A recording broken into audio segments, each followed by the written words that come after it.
Hi friends, audio system 5.1 full complete ಆಗಿದೆ. ಹಾಗೂ customer ಒಂದು ಮೈಕ್ ಫ್ರೀ ಕೇಳಿದ್ದಾರೆ. ಟೋಟಲ್ ಕಂಪ್ಲೀಟ್ ಆಗಿದೆ. ಒಂಚೂರು ಹಮ್ಮಿಂಗ್ ಆಗಲಿ, ಒಂದು ನಸ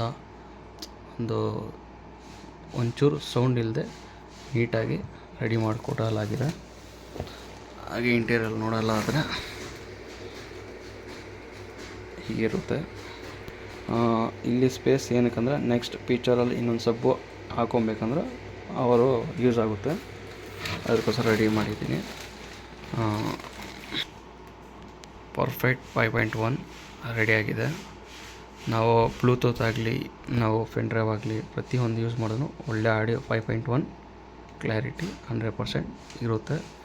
ಮತ್ತು ಪ್ರತಿಯೊಂದು ಬೋರ್ಡ್ ಕೂಡ ನಾವು ತಗೊಂಡ್ರೂ ಕೂಡ ಅದರಲ್ಲಿ ಆಲ್ಟ್ರೇಷನ್ ಮಾಡಿಯೇ ಬೋರ್ಡ್ ನಾವು ಫಿಟ್ ಮಾಡಲಾಗುತ್ತದೆ. ನಾವು ರೆಡಿಮೇಡ್ ತಂದು ಹಾಗೆ ಫಿಟ್ ಮಾಡಿ ಹಾಗೆ ಕೊಡೋದ್ರಿಂದ ಯಾವುದಿಲ್ಲ. ಎಷ್ಟೋ ಜನ ಬೇರೆ ಕಡೆ ತಗೊತಾರೆ, ಯಾಮಾರಿಬಿಟ್ಟು ಮತ್ತೆ ಚೆನ್ನಾಗಿಲ್ಲ ಅಂತ ಕೂಡ ನಮ್ಮಂಥವ್ರ ಹತ್ರ ಮತ್ತೆ ಕಂಪ್ಲೇಂಟ್ ಬರ್ತಾ ಇರ್ತದೆ.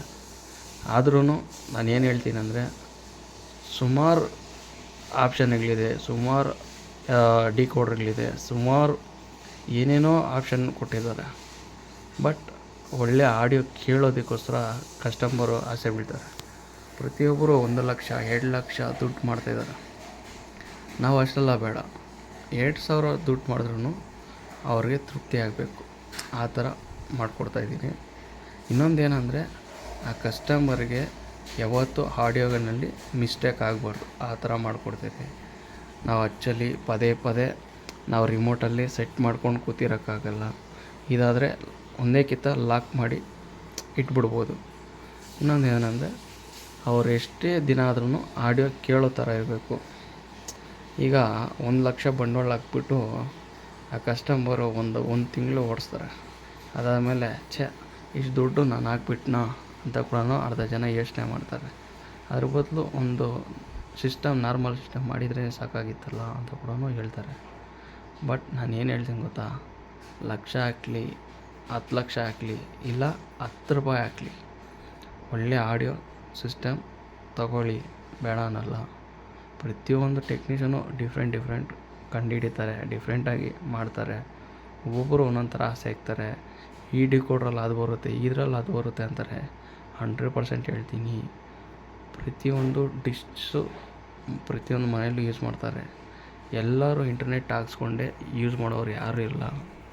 ಏನಕ್ಕೆ ಹೇಳ್ತೀನಿ ಈ ಮಾತು ಅಂದರೆ, ಈ ಡಿಕೋಡ್ರ್ಗಳೆಲ್ಲ ಪರ್ಫೆಕ್ಟ್ 5.1 ಟ್ರ್ಯಾಕ್ ಇದ್ದರೆ ಮಾತ್ರನೇ ಔಟ್ಪುಟ್ ಆಗೋದು. ಅದು ಬಿಟ್ಬಿಟ್ಟು ಸುಮ್ಮನೆ ನಾವು ಯೂಟ್ಯೂಬಲ್ಲಿ ಹಾಕಿದ್ರಿ, ಒಂದು ಟಿ ವಿನಲ್ಲಿ ಅದೇ ಡೌನ್ಲೋಡ್ ಮಾಡಿ ಇದು ಡಾಲ್ಬಿ, ಇದು ಡಿಜಿಟಲ್ಲು, ಇದೇ DSP ಅಂಥೇಳಿ ಸುಮ್ಮನೆ ಅವರು ಟೆಕ್ನಿಷಿಯನ್ನು ದುಡ್ಡು ಮಾಡ್ತಾರೆ, ಸೇಲ್ ಮಾಡೋರು ದುಡ್ಡು ಮಾಡ್ಕೊತವ್ರೆ. ಬಟ್ ಮಾಡ್ತಾರದು ಯಾರು? ನೀವುಗಳೇ ಅರ್ಥ ಮಾಡ್ಕೊಡಿ. ನನ್ನ ಹತ್ರ ಆರ್ಡ್ರ್ ಕೊಡ್ರಿ ಅಂತ ನಾನು ಹೇಳಲ್ಲ. ನಮ್ಮ ಹತ್ರ ಮಾಡಿಸ್ಕೊಂಡವರು 10 ವರ್ಷ 5 ವರ್ಷ ಆದರೂ ಕೂಡ ಹೇಳೋದೊಂದೇ, ಇನ್ನೊಬ್ರು ಆ ಕಸ್ಟಮರ್ ಇಟ್ಕೊಡ್ತೀನಪ್ಪ ಅಂತ ಕೇಳ್ತಾರೆ ಹೊರತು ನೀನು ಮಾಡಿರೋ ಡಬ್ಬ ಥರ ಇದೆ, ಅದು ಇದೆ ಅಂತ ಯಾರು ಹೇಳಿಲ್ಲ. ದಯವಿಟ್ಟು ನಿಮ್ಗೆ ಹೇಳೋದೊಂದೇ, ಸುಮಾರು ಯೂಟ್ಯೂಬ್ ಚಾನಲ್ ಇದೆ, ಸುಮಾರು ಅದರಲ್ಲಿ ವ್ಯತ್ಯಾಸ ತೋರಿಸ್ತಾರೆ. ಆ ಬೋರ್ಡ್ ಹಿಂಗಿದೆ, ಈ ಬೋರ್ಡ್ ಈ ಥರ, ಈ ಬೋರ್ಡ್ ಹಾಕಿದ್ರೆ ಆ ಬೋರ್ಡ್ ಹಾಕಿದ್ರೆ ಇನ್ನೂ ಇವಿ, ಈ ಬೋರ್ಡ್ ಹಿಂಗಿದೆ.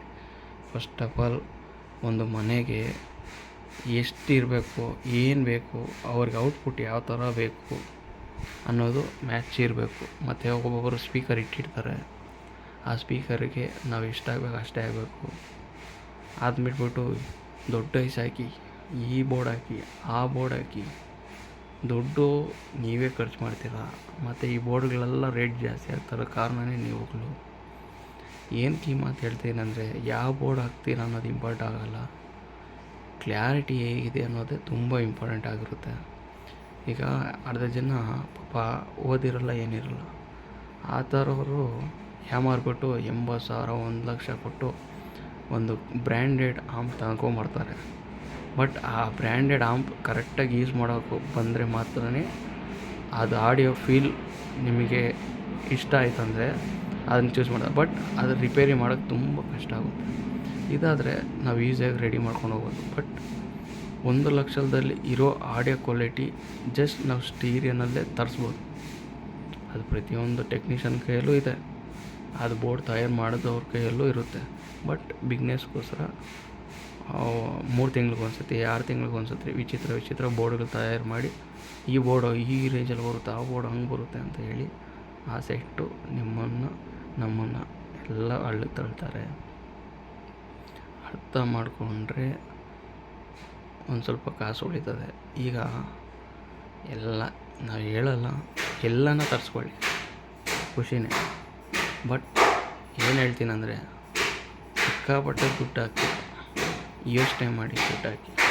ನಿಮಗೆ ಮನೆಗೆ ಬೇಕಾಗಿರೋದು ಅಷ್ಟೊಂದು ದೊಡ್ಡದಾಗಿರೋದಿಲ್ಲ, ಚಿಕ್ಕದಾಗಿದ್ರು ಬೇಸ್ ಕ್ಲಾರಿಟಿ ಎಲ್ಲನೂ ಇದ್ದರೆ ಮಾತ್ರ ಚೂಸ್ ಮಾಡಿ. ತಂದಿದ್ದು ಈಗ ಅವ್ರು ಕೊರಿಯರ್ ಮಾಡ್ತಾರೆ, ನೀವು ತೊಗೊಳ್ತೀರಾ, ತೊಗೊಂಡಿದ ತಕ್ಷಣ ಸೂಪರಾಗಿ ಬರ್ತಾಯಿದೆ ಅಂತ ಕೂಡ ಹೇಳ್ತೀರಾ. ಇನ್ನೊಂದು ವಾರ ಆಗಿದ ತಕ್ಷಣ ಏನೋ ಒಂಥರ ಸರ ಅಂತ ಸೌಂಡ್ ಬರ್ತಾಯಿದೆ, ಏನೋ ಒಂಥರ ಎಫೆಕ್ಟ್ ಕಮ್ಮಿ ಆಗಿದೆ ಅಂತ ತಲೆ ಕೆಡಿಸ್ಕೊಂಡು ಇನ್ನೊಂದು ಟೆಕ್ನಿಷಿಯನ್ ಹತ್ರ ಹೋಗಿ, ಸರ್ ಇದೇನೋ ನನಗೆ ಸೆಟ್ ಆಗ್ತಾಯಿಲ್ಲ, ಸ್ವಲ್ಪ ಚೇಂಜ್ ಮಾಡಿಕೊಡಿ ಅಂತ ಇನ್ನೊಂದು ಟೆಕ್ನಿಷಿಯನ್ ಹತ್ರ ಹೇಳ್ತೀರ.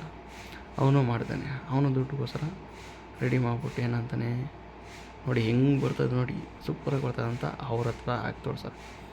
ಒಂದು ಹೇಳ್ತೀನಿ ಕೇಳಿ, ಒಂದು ಮಾಲಲ್ಲಿ ಹೋಗ್ಬಿಟ್ಟು ಒಂದು 500 ರೂಪಾಯಿ ಸ್ಪೀಕರ್ ಇಸ್ಕೊಂಡ್ರು ಸೌಂಡ್ ದೊಡ್ಡದಾಗಿ ಕೇಳಿಸುತ್ತೆ. ಯಾಕಂದರೆ ಅಲ್ಲಿ ನಮ್ಮ ವಸ್ತುಗಳು ಅಂದರೆ ಮನೆ ವಸ್ತುಗಳು ಯಾವುದೂ ಇರುವುದಿಲ್ಲ.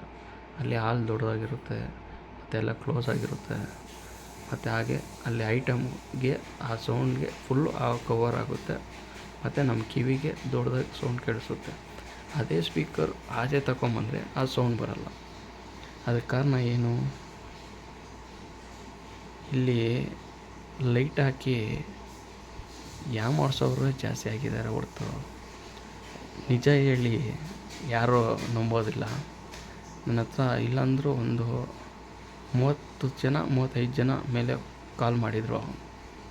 ಪ್ರತಿಯೊಬ್ಬರು ಕೇಳಿ ಎಲ್ಲರಿಗೂ ಆನ್ಸರ್ ಕೊಟ್ಟು ತುಂಬ ಬೇಜಾರಾಗೋದು. ದಯವಿಟ್ಟು ನಾನು ಕೇಳೋದೇನೆಂದರೆ, ಎಲ್ಲರೂ ಐಡಿಯಾ ತೊಗೊತಾರೆ, ಎಲ್ಲರೂ ಇದು ಮಾಡ್ತೀರ, ಬಟ್ ಐಡಿಯಾ ತೊಗೊಳೋದು ಹೆಚ್ಚಲ್ಲ. ಆ ಆಡಿಯೋ ಕ್ವಾಲಿಟಿ ತಪ್ಪಿದರೆ ರೆಡಿ ಮಾಡಿಸ್ಕೊಬೇಕೇ ಹೊರತು, ಈಗ ನೀವು ದುಡ್ಡು ಹಾಕ್ಬಿಡ್ತೀರ, ಒಬ್ಬರು ಯಾರೋ ಒಂದು ಟೆಕ್ನಿಷಿಯನ್ನು ದುಡ್ಡು ಹಾಕಿದ ತಕ್ಷಣ ರೆಡಿ ಮಾಡಿ ನಿಮ್ಗೆ ಕೊರಿಯರ್ ಹಾಕ್ಬಿಡ್ತಾರೆ.